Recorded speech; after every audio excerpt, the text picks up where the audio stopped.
All right, Gyökeres to Arsenal 4.5 million gap or delay has been revealed by a side known as Charlie Waite and a mod 7. Smash the like button, comment and share. If you're watching us for the very first time, endeavor to subscribe to this channel so as not to miss out on stories that we do upload in here on a daily. Rokani David is the name, and hope you guys are really having fun wherever you are. And there is a talk about we are going to be discussing Evan Ferguson.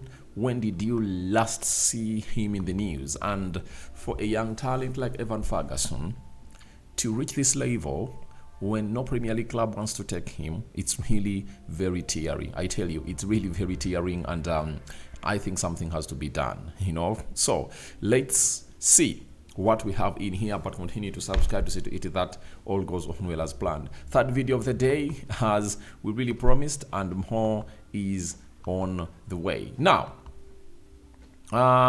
Charlie Waite, he works for the Sun, and MG have told us that Arsenal are £4.3 million short of the price for Viktor Gyökeres. Sporting are requesting for £68.9 million, including an upfront payment of £60.3 million and an £8.6 million in add-ons.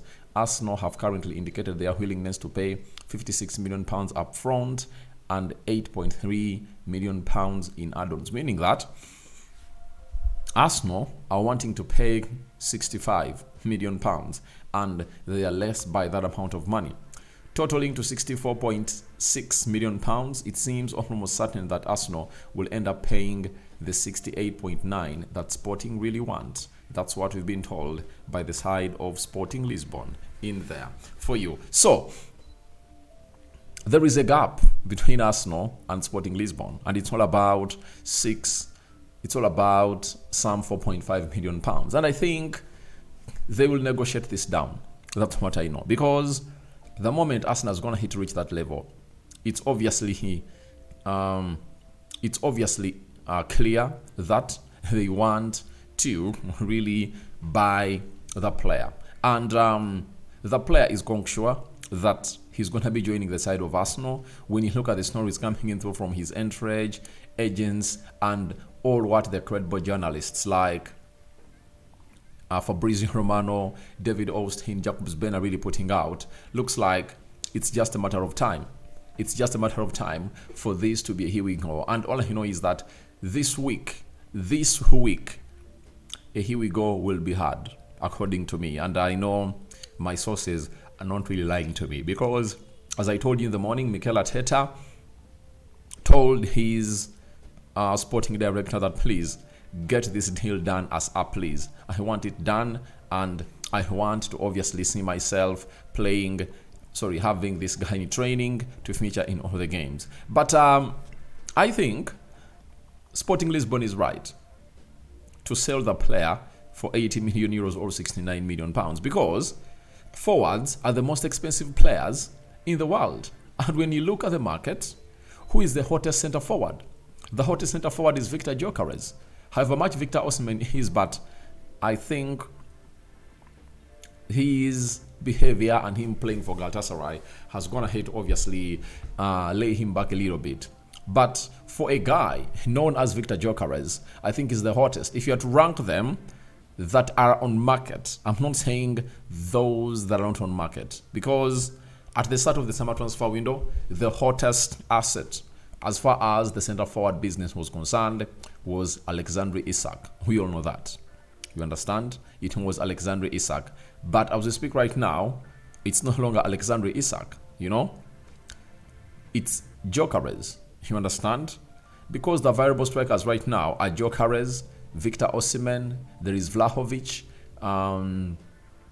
Calvert-Lewin, Oli Watkins, So the hottest is this guy, and they know to it that there are other teams like Liverpool that are in need of a centre forward, and if Arsenal delays or really dilly-dallies, I tell you, a lot might happen, with Liverpool losing Diogo Jota or succumbing when he succumbed to what we call a car accident. You understand? Jota That means that the side of Liverpool needs to get in another forward in. That's why they're like, Luis Diaz, you are going nowhere.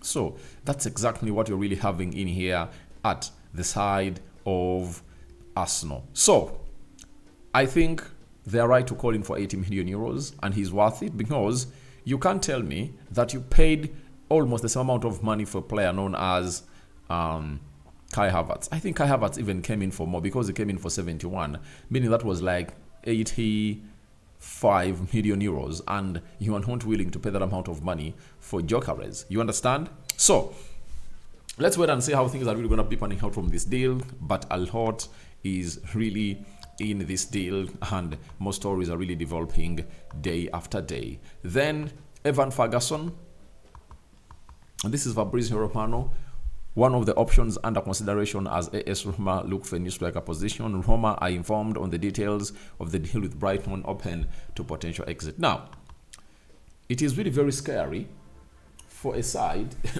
like Arsenal. Sorry, for the side of Evan Ferguson. Once at the age of 18, one of the most looked at centre forwards in the Premier League, but right now he's no longer. You understand? And what has been the reason for that? He's an injury-prone player, and I think even Brighton have gotten to know that he might not be the guy they need. He was the guy before the guy, and Pedro Porro came in through and really went ahead to shine, and he has just gone ahead of his play for the side of Chelsea, and he has scored today and has gone ahead to lead them to the semi-finals with 9-10 minutes to go. So, according to how things are really happening in there, this guy, Evan Ferguson, who was one of the strikers that everyone was really looking at, especially when he was 18. That is 2 years back. And he hasn't gone ahead to feature in very many games because of injury. And when you look at last season, he played 13 games, scored 1 goal, But when you talk of talent, no one doubts the talent of this lad. But I don't know how much they're going to be coughing out for him, because I cannot leave the Premier League and go to the Serie A. If at all I'm the agent of of Evan Ferguson, I cannot really allow this deal. Though he might allow it, and he might be like, let me use AS Roma as a springboard to bounce back into my levels. But I think when he goes to Italy, he'll score those goals because he's really good. We know how talented he is. But first and foremost, again, he should work onto him being a variable. He should be immune to injuries, because he has been an injury-prone player that is really very scary to everyone that really loves the lad. The lad is really talented, very, very good. And remember, by then, they're even calling him for like £85 million. And I don't know whether they can even get 40 from the sale of this player. But I think the best they can do is sell him and get what we call a sell-on clause of like 20%. Because I know if he improves on his being immune to injuries, he will obviously have a very good landing, and very many other clubs will obviously come in for him. He's still young, 20 years of age, means that shine one season in Italian Serie A, though I don't support him to go that side, then teams will come and really call for like 100 million euros. They've gone ahead to see the likes of Gyokeres, coming in at a price of 80 million euros, and they're really playing for teams like Frankfurt. You understand? So I think that is it. Chelsea have seen a player known as João Pedro score on his debut as Chelsea is playing the FIFA Club World Cup semi-finals, and looks like they've gone ahead to book themselves a position into the finals of the FIFA Club World Cup. You understand? João Pedro scored a goal in the 18th minute and scored another one in the 56th minute, making it a brace for the lad. And I think that is really great. And Chelsea is left with like 3 minutes to end this game of football, and I know they will really win. And we wait for the big one tomorrow, PSG versus Real Madrid. Chelsea have booked themselves a position in the finals, and one of their legs is in the final, I tell you. But all they have to do is simple. all they have to do is simple. They have to really prepare for the final, because Madrid or PSG, whoever is coming, tough opponent. But all in all, Chelsea will be really winning a lot of money. I know they will have close to them going to the final. They would have gone here to collect close to 70 million US dollars. So that is really good for them. And your thoughts to Gyökeres to Arsenal 4.5 million delay or gap are welcome in the comment section below. We out.